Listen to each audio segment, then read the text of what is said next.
You'll do a countdown? All right. We are live in 5, 4, 3, 2, 1. Good morning, everyone. Welcome to this meeting of the Government Operations and Fiscal Policy Committee. Thank my colleagues, Council Vice President Andrew Friedson and Councilmember Katz for joining us all today. Our committee will begin our work. The first item actually today is we're going to switch up our agenda. So we're just going to change the two items and take up first the declaration of no further need, the disposition via transfer of certain properties in the White Flint area located in North Bethesda, Maryland to Stonebridge. And then we will turn to the spending affordability guidelines for amended FY 23 to 28 capital improvement programs and other CIP assumptions. So first on the agenda item regarding the disposition, I'm going to ask my colleagues for this item that we had on the agenda today. Our hopes had been that we would have received the land appraisal for this project prior to taking this up today. However, that information is not available to us yet, so I'm asking my colleagues if they would agree to request that the Council President add this item to the consent agenda and extend the deadline until the end of March. I'm seeing nods, yeah, and I'm in agreement. In agreement with that. So I think we will move forward with that. And Mr. Mayor, you are out of the hot seat for this morning. Yeah. So that is our first item taken up, and now we'll move. People will switch seats, and the heart of our meeting today will be taking up our spending affordability guidelines for the amended FY 23-28 capital improvement programs. First, I just want to say thank you to the central staff from OMB, the County Executive Office for all your work on this. And I want to ask Dr. Orland to walk us through the spending guidelines, and thank you very much for your work on this. Well, thank you. Good morning. There's a team of us who worked on this, and unfortunately half the team is out for medical reasons this morning. So you have Naeem, Mia, and myself, and Naeem's going to show some slides as we go through this to help us get along. Nothing serious. It's just they just couldn't come in today. And we have with us Mary Beck from OMB, Mike, Jennifer Bryant, head of OMB, and Mike Covey, the finance director. So all the important people. Okay, so just real quick background. Spending affordability came out of the 1990 charter amendment that was about a property tax limitation, but it was also about trying to put some controls on the degree that debt was being increased. That was passed by the voters, and then the next year there was a law passed in 1991 which set up the process for spending affordability, and we've had this ever since. So this is the 33rd year of this process. And just again to summarize what the rules are here, at the beginning of a cycle, the council sets the guidelines for general obligation bonds and for park and planning bonds. And the guidelines now, there's 6 of them, one for the first year, one for the second year, and one for the 6-year total for GO bonds, and the same is true with park and planning bonds. The guidelines that were this CIP, FY 23-28, were set in early October of 2021.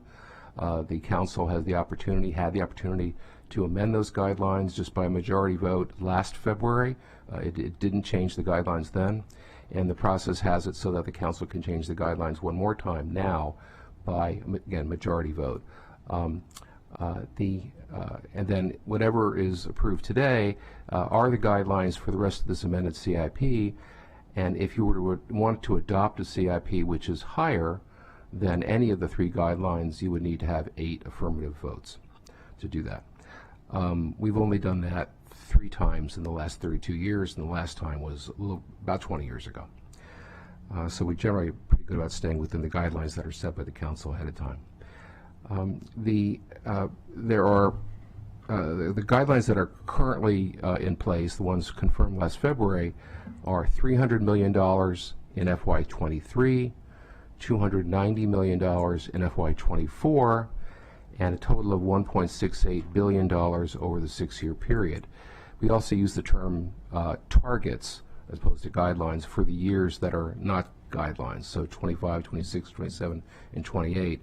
And the reason why we do that is because we try to develop a fairly even CIP over the years, so it makes it easier for the next CIP to not to deal with peaks and valleys. Last February it was 300,290,000, and then 280 for FY25, then 270, 270, 270 for the last 3 years. Again, a total of 1.68 billion. And when the last council approved the CIP last May, you didn't change the guidelines. You stayed within them. You stayed either at or below them, but the bond levels were different. It was only 280 million instead of 300 in FY23, 280 million instead of 290 in FY24, and then it was 280 million in each of the successive 4 years. Still a total of 1.68 billion, because frankly that's all the council needed to fund that CIP. So there are 3 scenarios actually that we looked at this year in terms of see whether or not the affordability indices that are in the law are met or not, or to what degree that they're met. One was the guidelines approved last February, or confirmed last February, 300, 290, and 1.68 billion.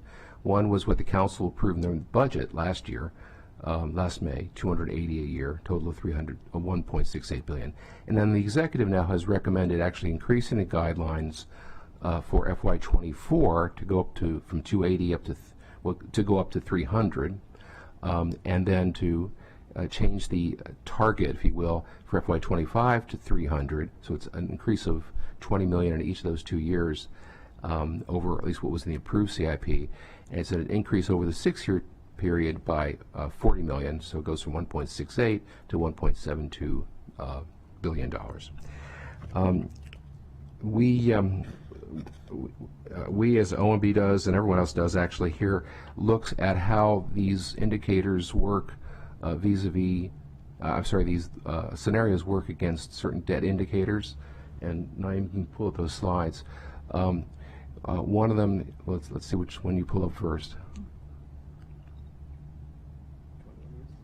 No, go right to the bar charts maybe. There. Where'd it go? Okay, there it is. One is debt as a percentage of the total assessed value in the county, and the threshold that we've always tried to meet is 1.5%. So 1.5 debt basically is accruing that it's not more than 1.5% of the total assessable base in the county. You can see the 3 bars of the 3 scenarios. The blue is the guidelines from last year. Brown is the bond levels that were approved in the approved CIP, and orange is the level the executive is recommending. And you can see that in the first 5 years, all 3 of them fail to lesser and lesser degrees over time. In the 6th year, FY28, the bond guidelines actually all pass. The executives just barely. Basically, it's right at the 1.5%. But we're failing in the first 5 years. The next one, debt service and long-term leases and short-term leases as a percentage of operating budget revenues. We're failing miserably here. We're well above the guideline, which is 10%, the threshold, which is 10%, and we see we're well in the 11 to 12% range. Again, the executive's scenario is a little bit higher than the other 2. The next one. Real debt per capita. When this started back in 1991, that figure was $1,000, but that goes up, of course, with inflation. So now we're at $2,400, and that's that line you see going across. On all 6 years, all 3 scenarios fail, although we're getting a little bit closer to not failing, but we're still failing. And you probably can't tell from the dimension of this chart, the executive's version is marginally worse than the other 2. Next. Real debt is, to total personal income. Here we're doing pretty well. We're actually, except for the current fiscal year, we are better than the guideline in all three scenarios. So that's one we're meeting. And the next one. And this is a one called the payout ratio, which is what's the percentage of debt that's, and we're talking about 20-year debt usually, is paid for in the first 10 years. And the goal is to be somewhere between 60 and 75%. And you can see we're basically up against the 75% amount in the last 4 years, pretty close for all three scenarios. Okay, I guess that's it for the slides. So our recommendation is not to increase the guidelines, basically to go with the second option, which is to mirror the approved CIP. The reason for that is two things. One is, although the executive's scenario is only a slightly bit worse than the other two, that's not unexpected because, again, the numerator debt is something that accrues over 20 years. So part of what's feeding into that number is all the debt service that we're paying on issues going back 20 years. And a difference that you make in 1 or 2 years of just as little as $20 million won't make much of a difference in that result. However, it is slightly worse. And we are failing in most of those scenarios, as you can see. The other thing is the law is pretty clear. It says in February, the council can change the guidelines, but only if there's a significant change in conditions. And the meaning of that, and I was kind of around when this law was passed, was economic conditions, not need conditions. And this is an affordability law. It's basically saying how much can we afford to issue debt for, not what do we need money for, which is, of course, mostly what you hear from the agencies and even from the executive this time. So we don't think the predicate is there for increasing the guidelines this time, particularly when all the indicators are, or most of the indicators are, the economy is actually worsening rather than getting better. You can see that later on we talk about the recordation tax. The recordations are way down, housing starts are way down. Most economists are predicting a recession. We don't know how long or how deep, but it's coming. And we feel like this is not the time to do that. Understanding that, and understanding there's always pressures on the council to try to do more, we've suggested 3 or 4 different ways that you could look for fiscal resources other than issuing more debt. One is PAYGO.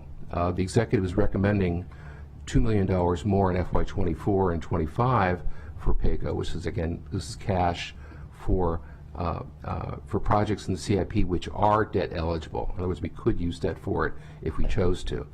These are usually assets that last more than 20 years, last longer than the bond length of time. You could go higher than that. Particularly, we understand now that there's probably going to be a lot more money coming from the income tax distribution. It may be a one-time type of present to the county, and that kind of thing really ought to be spent, if it's going to be spent, on one-time issues, whether it's in the CIP or in the operating budget, not continuing operating budget issues. And also the state, last year, and we think this year as well, we think there's going to be some money that can be sent to the counties, local jurisdictions for more projects because they're doing pretty well with their state budget now. And again, that's a better way of using that money would be for one-time projects like capital projects. So on the first of those two things, if we get more income tax distribution, that could translate to a higher PAYGO. The second, of course, would just be money that might supplant what we otherwise would be spending in the way of GO bonds. So either way, that's a good thing. A second avenue for looking for some more resources, and none of these are necessarily a silver bullet, they're all just tools, is to not go as high in the capital reserve as the executive has recommended. We're in the off year of the CIP. We're basically looking at a 5-year CIP at this point, 5-year plus a few months, rather than 6 years. And so the reserve, in other words, the amount of money that we could be spending on bonds, bond-funded projects, is never totally spent. We always set aside or reserve part of it for basically 3 reasons. One, inflation. You've seen a lot of that this year. Projects that we put in the CIP for a certain cost, but a bid's come in that's higher. We need the money to pay for that. 2, projects that are in facility planning. They may be finished in facility planning the next year or 2. Where does the money come from to actually design and build them? And 3, sometimes things come out of left field, opportunities for the federal government, the state government. They say, look, we'll offer you some money to do something, but we need a match. Where does that money come from? So we need a reserve. But in the off years of the last, typically in the off years, we have a smaller reserve than we have in the on years. And I looked at the last 7 off years, last 14 years, and the average is about 6.7%. In other words, 6.7% of the amount that we could program, we don't program. The executive is recommending 8.2%. I don't think the committee should make any recommendations now as to what that level ought to be. I think we should wait till we get towards the end in reconciliation. But I think at that time we should revisit the size of the reserve and see whether or not we can go lower, in which case we will have been able to program more funds. A third thing, which I didn't actually mention in the packet, but it's fairly obvious, is that looking for more state aid. We can't depend on any of that right now, of course. We really won't know that till closer to sine die. But if we can get substantially more money in state school aid than what we've assumed, that's all to the good too, of course. And then the fourth thing is to raise a tax. And there are obviously many, many opportunities for doing that.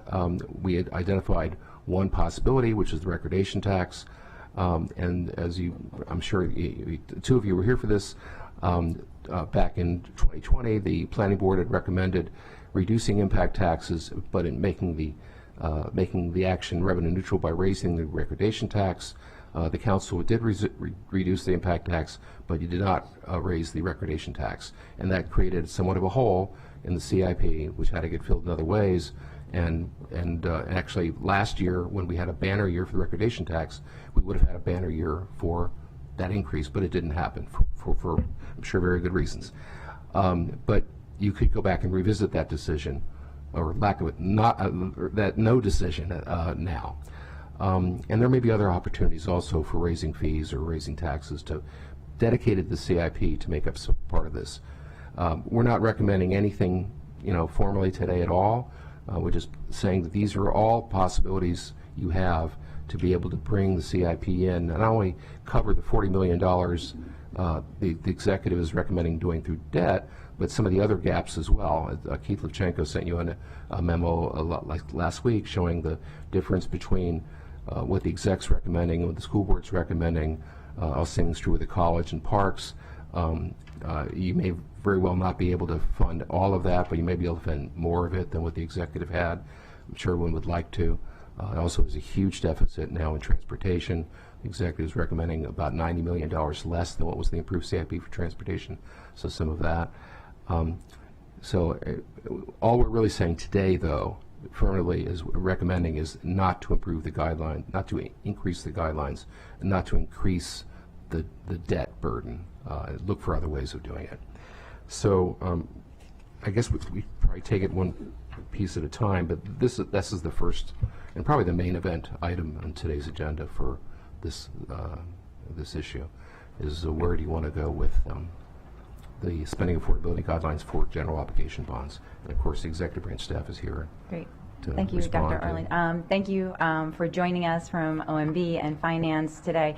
Is there anything you would like to say? I think just to clarify, the changing conditions that, oh, thank you. Is that, oh, Mary Beck, Office of Management and Budget. Just to clarify, the changing conditions that led the county executive to make the modest 2% increase in GO bond recommendation was related to the Schools Built to Learn Act funding. Initially, when we heard them, when that legislation was passed, we were told the county's allocation would be well over $400 million. It was later reduced to $378 million because some of the debt service had to be coming out of those funds.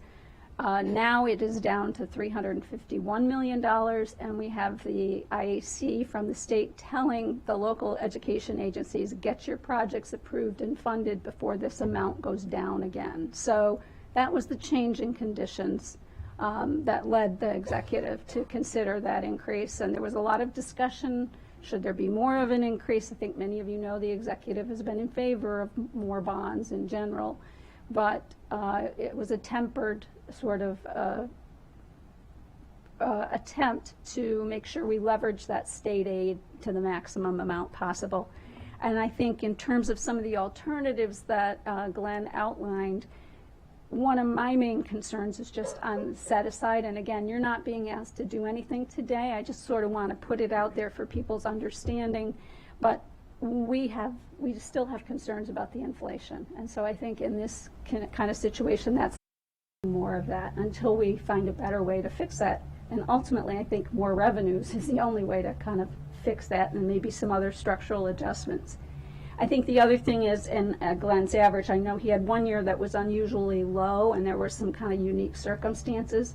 But again, I'll be badgering Glenn and the team, trying to, keep those at a level that we think we can manage to keep projects on schedule once the budget's approved.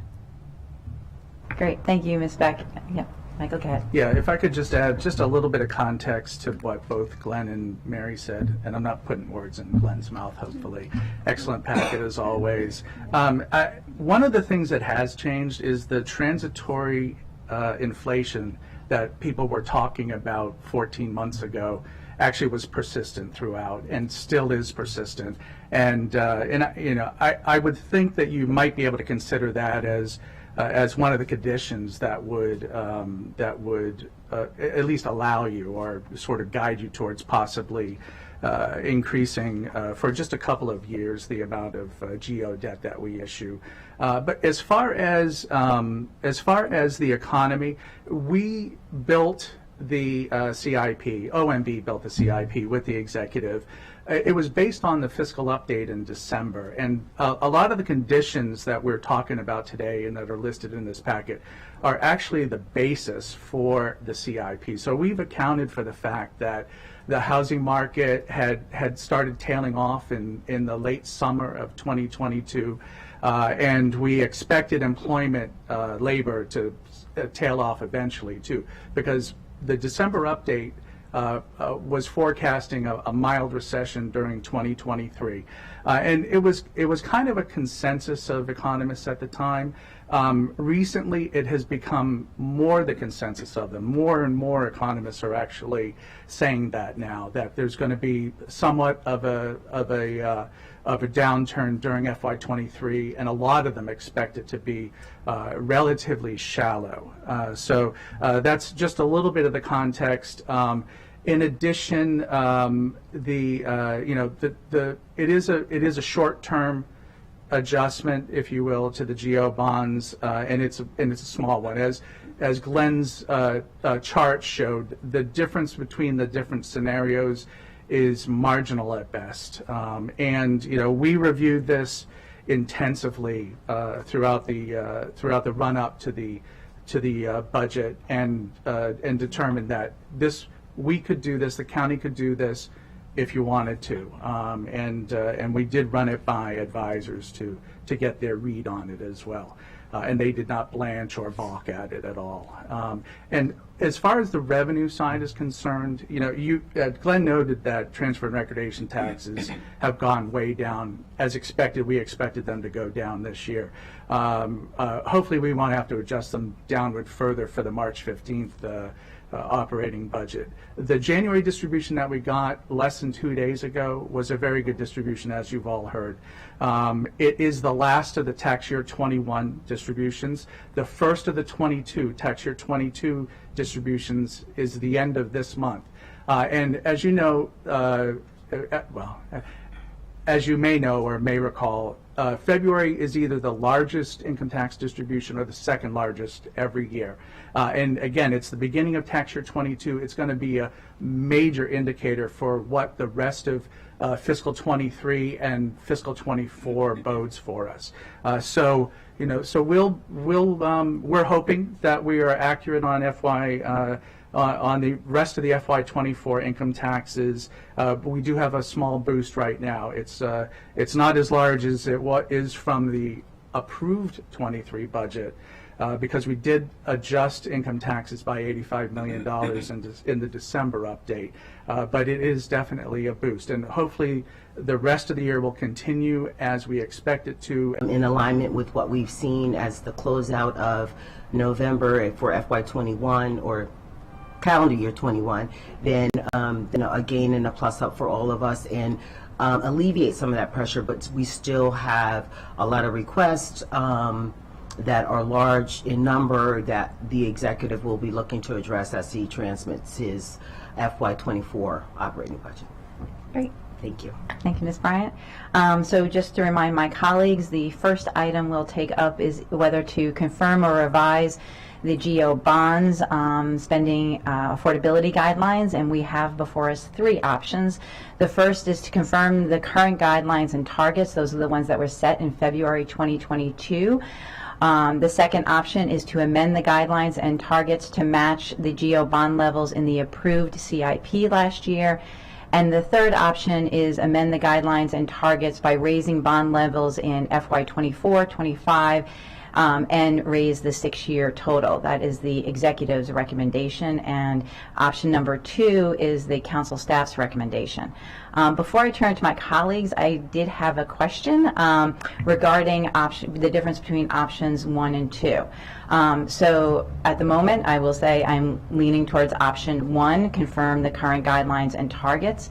My reasoning for this over option 2 is that it gives us the ability to front load more projects in FY 2024. It would, I think it would be $300 million for FY24 compared to the $280. As Ms. Beck just said, regarding some of the school projects and the state aid in terms of getting things moving. And as we looked at the charts, there was no difference between option 1 and option 2, and the overall total, spending total, stays the same. So if staff could just speak to their preference for option number 2 over option number 1. Well, first I have to say that the option number 1 would raise the guideline FY24 to 290, not to 300. Okay. Yeah, they mentioned 300. So yes, it would provide $10 million more flexibility. I think our main concern, frankly, is raising the 6-year total to by any amount. If you raise, if you go to 290 and FY24, and then and if you go to 300 in FY23, it's not likely we will be spending $300 million in FY23, and so probably what would happen is some of that would be, and when you finally approve the CIP, will be pushed to a later year, to probably maybe FY24 itself, well, to FY25, let's say, so as not to stay within the guidelines. The important thing for us is not to go beyond the 6-year total. And then I guess you have to ask yourself, if it ended up being, let's say, 280, by the end up, I mean, when they approve the CIP this May, it ends up being 280, 290, 300, 270, 270, 270, something like that, which is still stay within the 1.68 billion, and would only, and wouldn't violate any of the guidelines if you did go with the first one. The question is, how likely is the 270, 270, 270 in the next CIP? The hope is, again, that we're trying to bring debt down to the point where it meets all of these indicators, so we don't have too much debt and we don't load up the future operating budgets with debt service. Debt service is already, if it's treated as a separate department, the largest department in county government, by far, almost twice as much as police or fire, which is the next biggest. So that would be the concern, but certainly option 1 would be better than option 3. Great. Well, thank you. And I still think I'm leaning towards option 1, particularly thank you, Ms. Beck, for the points that you have raised. Just a couple of other things, and I'll turn it over to my colleagues. You know, I really appreciate the staff's recommendation. You know, I think given the economic conditions, staying within the current guidelines makes sense. And, you know, as we were talking about before, we've been hearing how we have a resilient but slowing economy. I think before our committee meeting today, we were talking about how all the economists are characterizing where we are, and that's what we hear all over. And so at this time, I agree with Dr. Erlin. It doesn't make sense to actually increase our debt. I want to clarify and just say that the news that we did get regarding the January income tax distribution and the idea that we may increase PAYGO. What we received last night was a net increase of $160 million from over what we had talked about in December. And it looks like, you know, finance needs to look at this, I understand, but that this would be a sort of one-time infusion and revenue infusion, and so would not be something that we would look at to put towards ongoing expenses. Again, we don't necessarily need to make decisions today regarding how much we would increase pay-go, but for me, it seems that there are good indications that we can recommend that. And I appreciate the discussion and hope to continue the discussion on what we do on reserves. I think that, again, is also a good discussion to continue having into the future, as well as any tax increases like recordation. So for me, I just like to see, I still lean towards option number one, but would like to open up to my colleagues, and I think Vice President, Councilmember Friedson. Yeah, first, can I just clarify? So option one, I just want to make sure, because there was a little bit of back and forth, so that everybody understands what we're talking about. I think it's important. Option one is to change the numbers within the 6-year CIP, but not change the total in the end. The concern that you have, Dr. Orland, is that by front-loading it, essentially, we're not realistically going to spend it in the current fiscal year because it won't be approved until the very end. And so it would carry over into the subsequent fiscal year and may result in taking on more debt if we change it later. I mean, I just want to make sure we're understanding your. Yeah. So one, clarify what option one is, yeah, please, if you would, and then reiterate your concern for why you would retain option two. You think is better than option one, but both are better than option three. Option one actually just confirms the guidelines that were approved in February. It doesn't change the guidelines, which again is 300, 290, and then the remaining years and targets are 280, 270, 270, 270, for a total of 1.668 billion. And that is your recommendation? No, my recommendation is to go with what the two. Our slight recommendation over one is number two. I don't make like there's a big distinction here. Is to go with what the council approved in the budget last May, which is 280 across the board. So it didn't change when you approved the CIP last May, you didn't exceed the last February's guidelines because you went with 280 in FY23 rather than 300. That's fine. Changing the numbers within the years, but not the total number for the 6 years. That's right. That's right. But Ms. Stewart's recommending is basically agreeing with the guidelines, confirming the guidelines you approved last February, the council approved last February. What I was saying just before this was the likely outcome of that is that, yes, FY24 would be 290 rather than our recommendation of 280. It gives you a little more flexibility. You probably wouldn't spend 300 in FY23. We're nearing the end of it. You probably only spend about 280. So we would probably in reconciliation move that $20 million into FY25, or maybe FY25, split between FY25 and 26, and raise those amounts over what was in the approved CIP. But then the last couple of years, maybe 3 years, would be 270, as opposed to what they are now, 280. And then when you go to do the next spending affordability process, which is later this year, September, or by first Tuesday in October, the question is, are you thinking that is 270 really sort of the baseline for the future, or are you going to go back up again? In which case, it's a little, I'll just say this, it's a little like what the school board does with the CIP. Okay? They front load the CIP. Nobody else does this. The college doesn't do it, the parks doesn't do it, the county executive doesn't. School board always does this.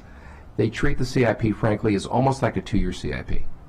And so any project they try to put at the front, and every PLR, HVAC, they try to put at the front, knowing full well that when we get to the later years, they're going to ask for more money then too.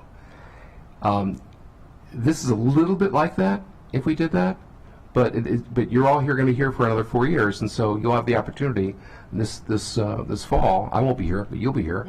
But could I ask a follow-up question to that? I mean, sure. Just like we did last year, the voting requirement, which is really the purpose of this exercise, is to establish a baseline. Right. Would not be changed whether we chose option 1 or option 2 at this point. Is that correct? Because the 6-year number was what triggers the threshold. Well, the first year, there's 3 of them. There's the first year, FY23, FY24, and the 6-year total. All 3 of those are guidelines. So it would trigger 8 votes 8 votes to do any of those. to do any of those. Right. Okay, all right. Hang on that. I have a couple And just to yeah. clarify, the reason, again, that I wanted us to have this conversation between option 1 and option 2 is the point Ms. Beck was making regarding state funding. And I don't know, Ms. Beck, if you wanted to clarify that or reiterate what you said before regarding the state funding and the recommendation that we start moving on some of those things quickly or else jeopardize losing some. Right, it's just really that, the IEC, they don't usually do this, but they're telling people, get your projects in and move faster and get the money committed. Their fear was that the amount of funding available for projects would be reduced if there were more interest rate impacts on the debt that they had to issue for those projects. So it was an unusual circumstance that led us to this. So just a couple other points. The first is all of the reasons that I have heard up to this point, and Mr. Covey started to talk a little bit about broader economic conditions, which may have changed, although I'm not sure I totally agree that they've changed to the extent that we should be changing the guidelines, because the guidelines were really set before inflation had taken hold at all. In fact, we held firm on those, and if anything, we're reverting back to when these originally were put into place. But I at least understand and appreciate the point. But the needs related to state funding, the needs related to schools and transportation, those are needs. And the whole purpose of this exercise is supposed to be affordability.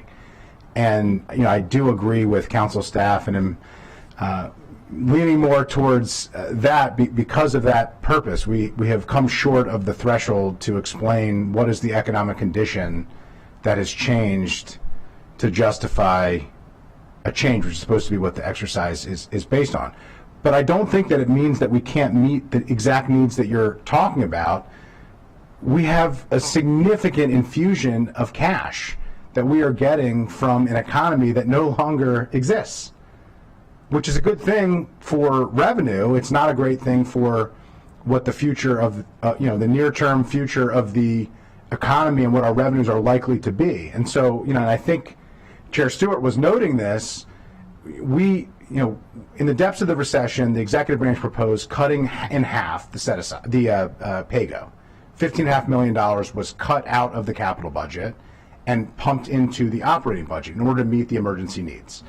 That was done at a time where we didn't know what the economic conditions were going to look like. The reality was, when we passed that budget, things were better than we thought.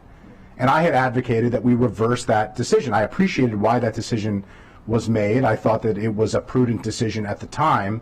But once we got to the final budget, I didn't think it was necessary. We still haven't paid that money back to the capital budget. And I do think that that is something that needs to be revisited. Now we're in a situation where, according to the December update, we at that time were at 12.3% of reserves, which is $132 million in cash, in one-time cash, most likely. So the most appropriate place for one-time cash to be invested is in the capital budget. We know it goes to things we desperately need, that is chronically underfunded, that we all have talked about, and we know that it's not going to require ongoing obligations. We know what the costs are when we put cash into the operating budget. It doesn't obligate us to a future expenditure. The set aside, I appreciate, and I think, Ms. Beck, you spoke well about that. We should be prudent about that. It's not something we're going to take up today, but I appreciated the point, and I think it speaks to the inflationary pressures and other dynamics that we need some flexibility. Whether it needs to be at 6.7 or 8.2, room for discussion. But I think your points are important. But the January distribution, we were expecting it to be $70 million, correct? The December update expected $70 million. No. I'm sorry, Councilmember Friedson. About $10 million. The January distribution is almost always just the penalties and interest distribution for the year. So it's usually around $5 to $15 million. Okay, I need to check. In December, we did adjust it because we knew we were going to be getting reconciliation money for accounts that the state controller's office has to process manually because of the change in taxpayer behavior that was started Pass-through entities. with TCJA, the Tax Cuts and Jobs Act of 2017. Yes. Right. It changed the behavior of the pass-through Right. entities over time. As you know, I'm very familiar with the issue. I worked with the CAO, specifically with the Comptroller's Office, to get us the funding last Right. year before the budget, the funding that has, went into to being paid. Right. So we added And I some see- of that yeah. to January, yes. On page 3 of the December update, and Mr. Howard is here, but I went through and I read it again Yeah. last night, try to come to meetings prepared. Page 3, income tax revenues. Finance estimates that income tax revenues will be $85.4 million greater than the FY23 approved budget. Then if you go down, it specifically speaks about the funding. So you were assuming only 10 million? Initially for the approved budget. I just didn't finish my thought. Got it. Sorry. Okay. Sorry. Okay. So 70 million is, Mr. Howard, is that what your understanding is? Yeah, so the 70 million comes from the additional reconciliation payments that finance hadn't received yet, but was assumed in the December fiscal plan, and so that's the number we talked about in December. But the actual number for that reconciliation only, irregardless of all other factors, ended up being about 230 million. So that's the difference. Right. So this is what I was saying. So in December we anticipated it to be 70 million. Right. This number over what we had budgeted last spring. Yes. That you were expecting it to be about 10 million, it sounds like. But, Yes. So it's 70 million money that we weren't expecting that we now have. Good news, right?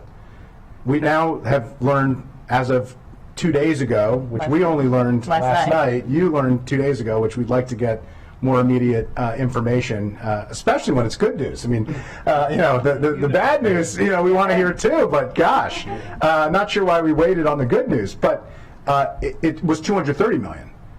So we now have $230 million just from this one revenue stream. Mm-hmm. And so the thing that I don't really understand as part of this discussion is why we would be taking out new debt based on economic conditions that, if anything, have worsened, not improved, when we have a substantial amount of cash that we have come into having that we weren't expecting.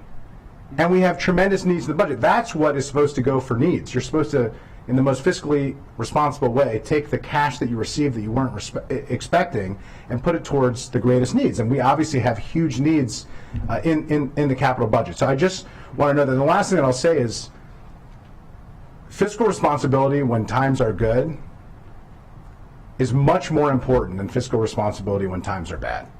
Because fiscal responsibility when times are bad is easy. Because there's no money. You have no other choice. But it's in moments like this when we know tougher times are going to be coming. Every signal has said it. Every signal suggests it.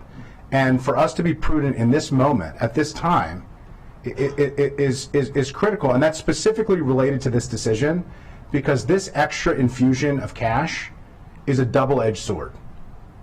If we don't put it into one-time expenditures, and it turns out to be a one-time benefit to the positive for the county's fiscal situation, then we take on two obligations. We take on additional debt that we perhaps can't afford long term, and we take on an additional obligation in the operating budget, likely for ongoing expenses, because the vast majority of operating budget expenses are ongoing.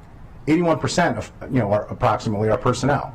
And then we have other ongoing expenses and obligations there as well. So this is the time that we need to be prudent. I, am leaning towards the council staff recommendation. I appreciate where colleagues have come from on this, and I'll yield back. Okay. Thank you, Councilmember Friedson, for that. Would you? Would it be okay if I went to Councilmember Katz first, or do you want to respond to that? Okay, go ahead, Mr. Bowey. I'm sorry, I didn't mean to jump in front of you. No, it's okay. I just want to clarify a couple of things, and if I gave bad information to council staff, then I apologize for it. On the $230 million that we got in the income tax distribution a couple days ago, you need to recall that we had a $74 million deficit in the December Right. fiscal update. So we increased the income tax estimate to $85 million more than the approved budget. But at the time, we had a $74 million deficit. So when you take $230 million and you subtract the $74 million deficit that we were carrying at the time, just deficit in the estimates, and then you take out also the $75 million that we attributed to this particular distribution of new PTE money in January, then you're left with about $81 million net new, okay? So we are about $81 million net new compared to the updated income tax number in the December update, okay? So the only thing that wasn't in there is the $74 million that we were sort of in arrears in our estimates for the year. Remember, the November distribution was excellent on salary and withholding, but the reconciliation part of it, which is capital gains and things like that, was off by a lot. The salary and wages offset to the point where we were only net negative $74 million. Okay. So thank you. Because we do not have to set PAYGO today. I get that. I appreciate that information, but I think it would be helpful to be able to get with Mr. Howard, and so any correction gets out to the council immediately, because the information we received last night is a little bit different, and so that would be helpful. I want to thank my colleague, who's a bit more impassioned than I was, but I agree with the direction he's going in, particularly regarding PAYGO. I just had one more thing. We were talking about FY23 bonds. We already issued them. You issued 280 in August, just so you know. Dr. Erlin? Yeah. The guy, just I'm not disagreeing with Mike, of course, but the what spending affordability is a limitation on the council programming funds that could be spent on bonds. It isn't the limitation on bonds itself. There's bond authorization bills for that. And so the idea is that if you limit the amount of spending for GO bond that's funded with GO bonds over time, that will over time lead to less bond issues. So it's not necessarily a one-to-one correspondence. So the fact that the bonds have already been issued for FY23 is interesting, but not dispositive. You still could change the amount of spending in FY23 should you wish. Thank you. Ms. Bryant, did you have something to say, or should I go Yes, ahead? I just wanted to make a point based on Vice President Friedson's characterization of one-time costs. I certainly agree with you that if we have revenues that we may see that are one-time in nature until we understand what's behind it, and even the fact that Mike talked about that there are some predictors that we may go into a mild recession in late 23. There are also, I think there is a balance to be had. There are needs in the operating budget that are certainly one-time. We have a IT infrastructure that needs strengthening. We have public safety needs that are not ongoing, that are one-time, that we're seeing coming up in the budget, and some other one-time potential uses for one-time funding in the operating budget. So I just want to make that point. I don't necessarily disagree with the one-time nature of the revenues that we receive and being prudent in programming those revenue sources, but it probably would come down to some type of a balance between what we allocate to the capital budget in the way of the PAYGO that the executive had recommended and you all approved to take out, because we were in a dire situation in the operating budget. That doesn't mean that we couldn't look at potentially applying some of those funds to the capital budget, but I didn't want there to be an assumption that there are not one-time needs in the operating budget, that these funds could certainly help strengthen as we come up to FY24. Great. Thank you, Ms. Bryant. And it's good that we have the next few months to have that conversation in depth. I appreciate that. Councilmember Katz. Thank you very much, Madam Chair, and thank you, Dr. Orland, and the entire panel for everything you do, not just for today. And really, it's an excellent packet of information. And of course, we did get some late-breaking good news, but we got some late-breaking news yesterday, I guess. Days run together. But when I first became involved with the county, I came from a place that had no debt. And in my business, we had no debt. I mean, that was just the way I was raised and the situation I was in. I realized that Montgomery County is very different than the city of Gaithersburg, and for me personally, but it scared me. Debt has always scared me. And I have said, and I guess Glenn mentioned earlier that if this were a department, it would be the largest. Well, I always, when I ran it, said it was the third largest department that we were spending for, you had the Board of Ed, et cetera. But we need debt. There is time that debt is needed, but especially in Montgomery County, because it's an investment, but it has always been a great concern. Last Government Operations Committee, and Chair Stewart is certainly doing a terrific job for this committee as well, but we had a blueprint, I guess the right term would be blueprint, to reduce debt.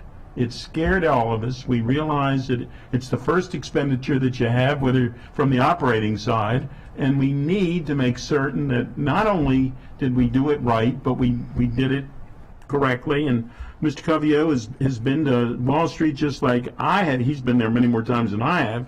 But when you go to Wall Street, for us to get a AAA bond rating really is a sense of great pride for all of us. It saves tremendous money, and it certainly is the right thing for all of us to have. And we've had it for, I believe, we're the longest serving AAA bond rating county in America. I believe that. Is that right? Yeah, longest continuous. Yes. Longest Back continuous. to the 70s, yes. Yeah.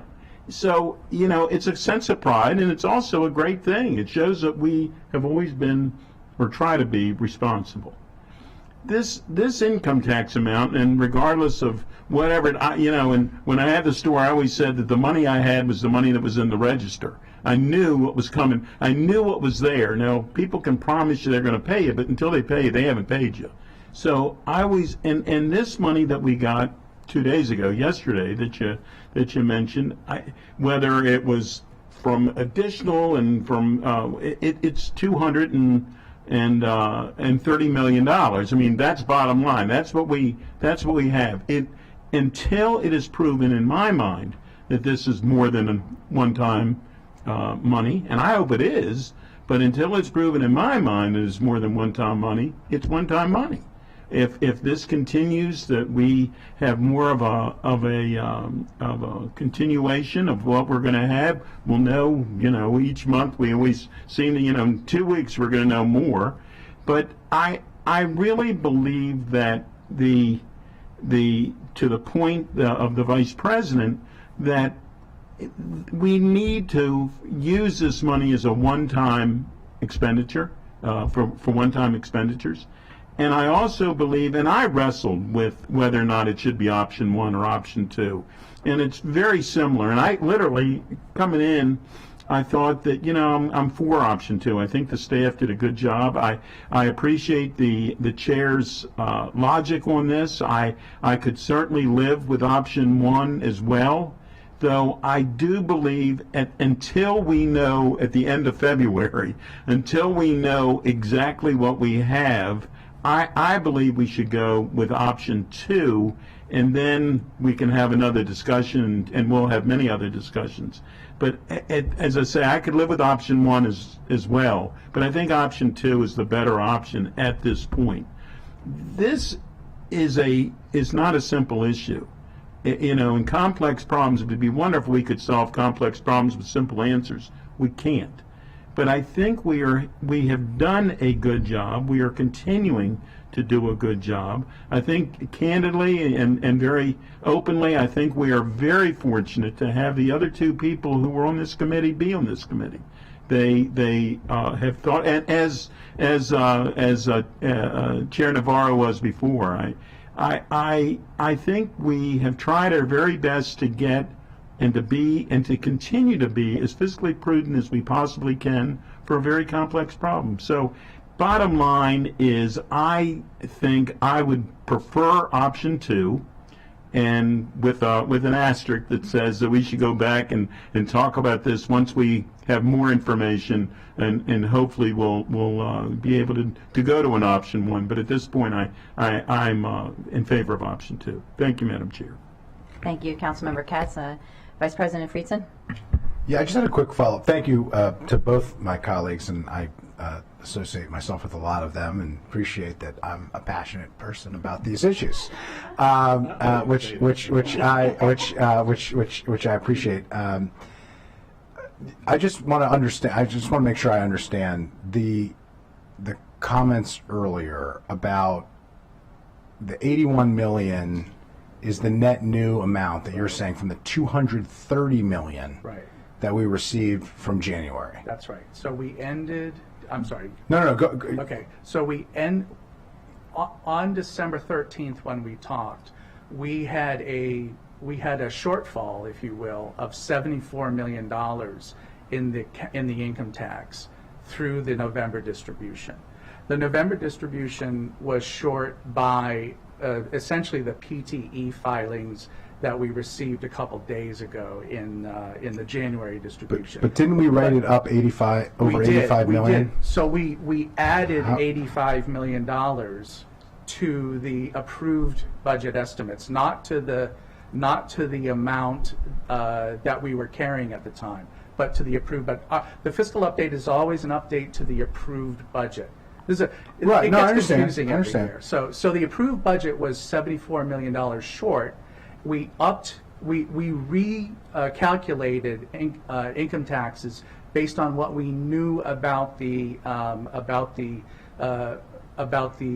residual work that the State Controller's Office still was working on, and the new estimate came out to $85 million above the approved budget. But the approved budget again was short by $74 million. So the net change was 150-something million dollars. Okay, we're gonna have to take that offline because that math didn't make a whole lot of sense to me. I also don't understand if we how we both can have a shortfall in revenues coming in, and that we're calculating, but then say that we are 12.3, I think it is. 12.3% in additional reserves, which is 132 million over. We ended FY22 about 12 or 13. The closeout, which probably happened in August, or it was happening at the same time. Yes. Right. Yes. It wasn't complete when we talked in December. Okay, well, I agree to have staff work this out, but absolutely. The math that we have been given, that was even provided us in December, does not match up with what we're discussing here, so we're going to have to work this out. It doesn't change the overarching point here, and ultimately, dealing with PAYGO at another time. I do think that it's important to note the budget has gone up a lot. The operating budget has gone up a lot over the last several years. And not just because of federal money, and in fact, we have baked federal money into the operating budget as an assumption. And from the previous budget that we had, we assumed, we didn't separate it out and say here's federal money, it's totally separate from the operating budget. We assumed it in the operating budget. So there are dynamics from there. I appreciate the fact that there are one-time options within the operating budget, which is true, but it's hard to know that they are actually one-time expenditures in the capital budget. We know they're one-time expenditures. We put that money in. We know we're not obligated to future expenditures on that. That's not necessarily the case in the operating budget, but I appreciate it. Great. Thank you, Madam We Chair. will dig into that more.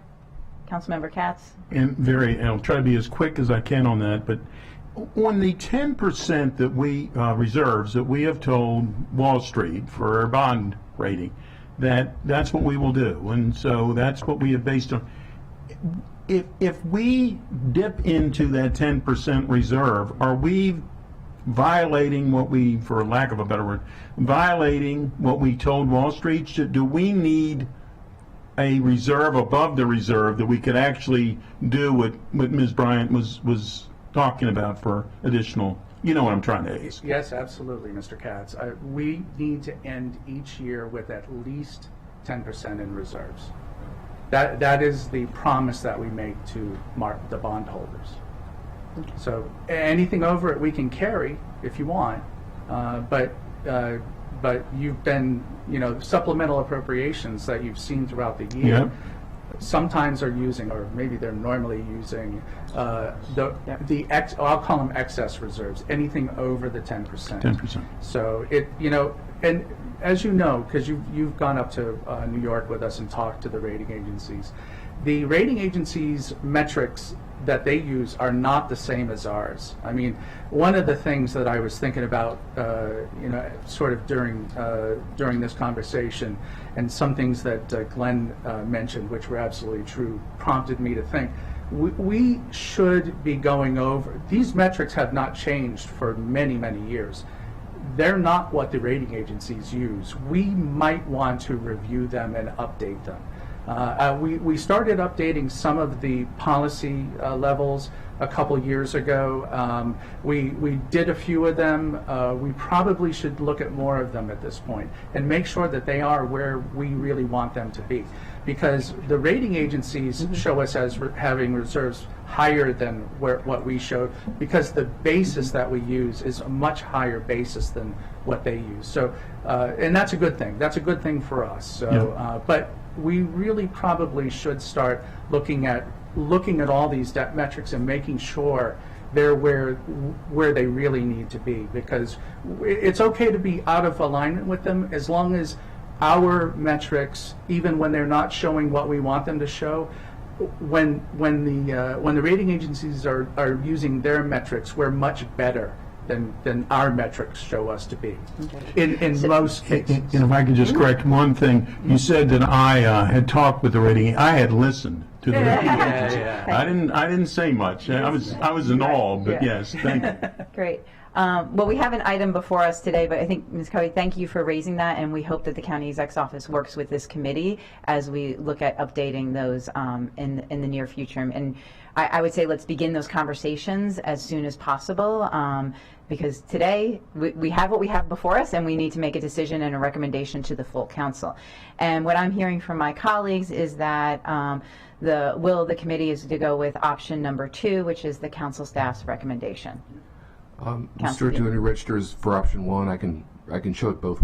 Yeah, I would like to register for option 1, but the Right. committee is Sure. Well, going I'll report it that without way. strong 2 to 1. objection. I'm good at 2 as well. But again, I think the points, yeah. Okay, with 1, you're Right. for 1. Right. Yeah, I don't want to lose the excellent points Ms. Beck made as we're, and I'll remember them if I'm recorded as coming from option 1. The next item that we actually have to take an affirmative stand on is the park and planning bonds. The executive is recommending the same bond guidelines and targets as last year, $8 million each year and $48 million total. Dr. Erline, I believe the staff concurs with that. Anything else to add there? No, the executive does as well. This is the same guideline we've had for the last 2 years, so there's no recommended change for anyone, even for the Parks Department. Good. Are we good with that? All right, so we're good with that.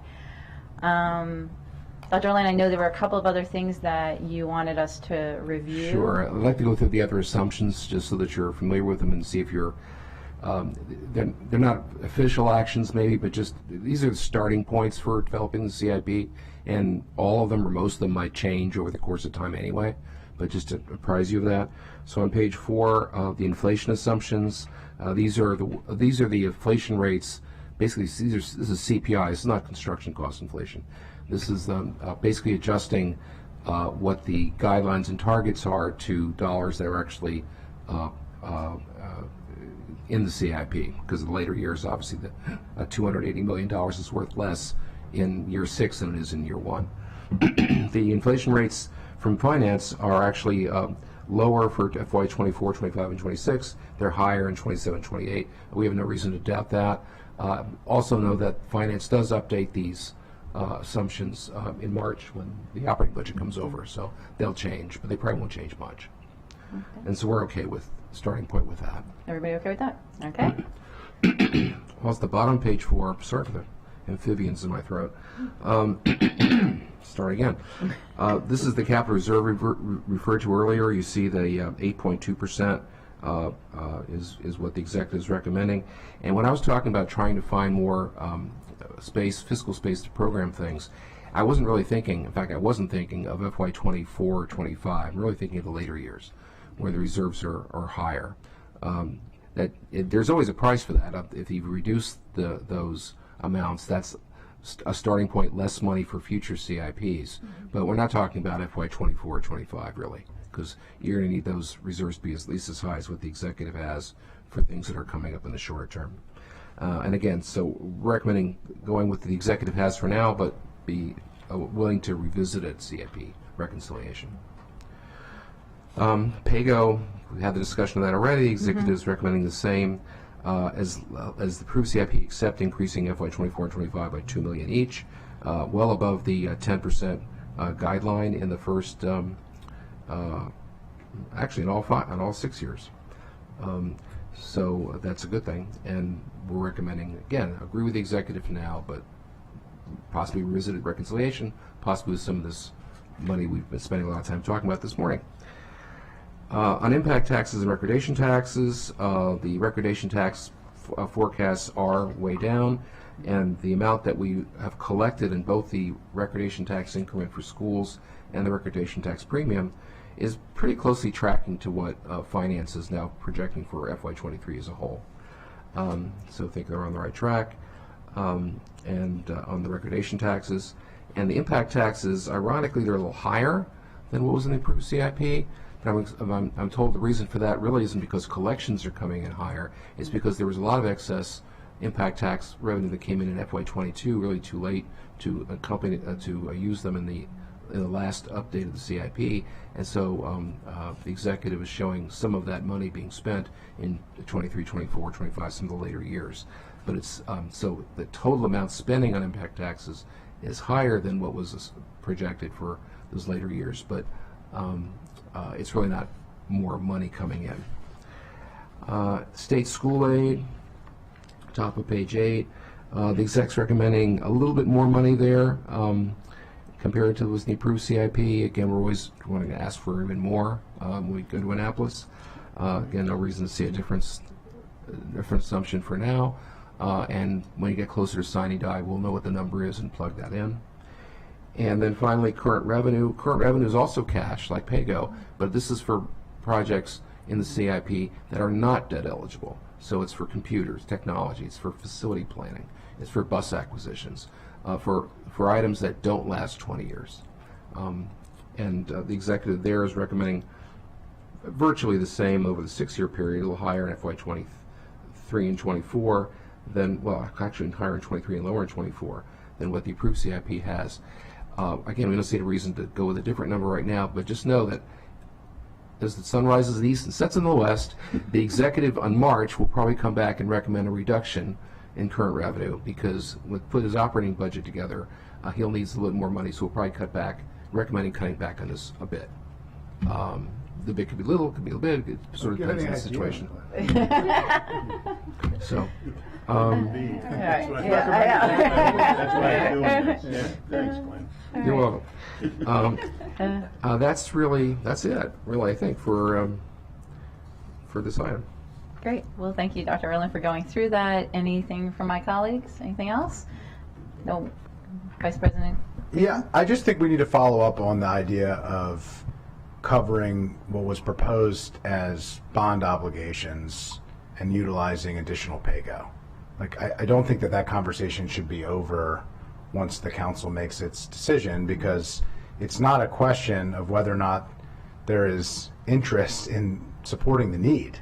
It's a question of what is the appropriate funding vehicle to do it. And I just didn't want that to get lost in this conversation. I think you heard from all of us that we are very interested in, in many ways agree with the county executive's approach, particularly related to Built to Learn and the need to be prepared as early as possible to to respond.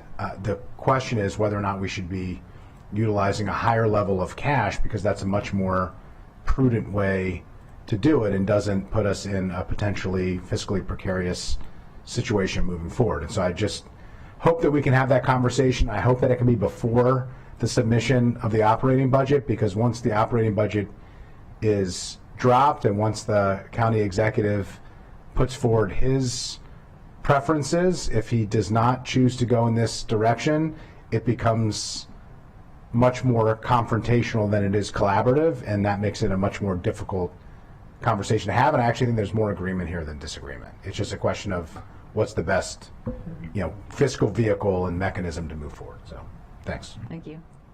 Thank you. Thank you again for your work on this and for joining us today. And this committee is adjourned. Thank you.